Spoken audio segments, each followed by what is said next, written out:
Ayon sa ilang testigo kahapon, bumaba daw yung kriminalidad nung panahong may mga EJK at nagdedebate sila. So kinuha ko yung data dito sa LBRMO. Dahil siyempre sinasubmit sa LBRMO ng DILG yan kada budget deliberation. So, Yung crime index, sir. ang crime index na tinignan namin ay mula 2016 to 2018, same period ngayon. July 1, 2016 to April 21, 2018. Kinumpara namin sa July 1, 2022 at April 21, 2024 para parehong datos. Hindi pwedeng bilangin yung buong termino ni Pangulong Duterte dahil pandemic tayo eh.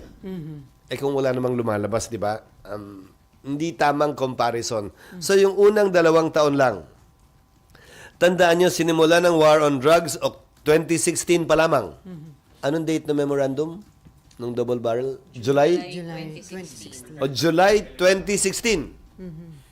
Ang datos na sinubmite sa Senado ay crime index July 1, 2016 to April 21, 2018, 196,518.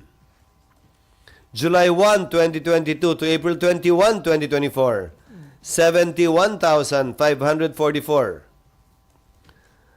Mas mataas ang krimen nung panahong yon, 16 to 18, ng 60%, halos triple. Maraming patayan nga, sir. Kasi nga, hindi mo pwedeng hindi bilangin yung patayan. Krimen pa rin yun eh. Extrajudicial killing nga, it's a crime. Hindi mo pwedeng hindi bilangin yon sa crime index. So they are claiming daw na mas safe no, nakakapaglakad daw kahit anong oras. So mas mataas yung crime nung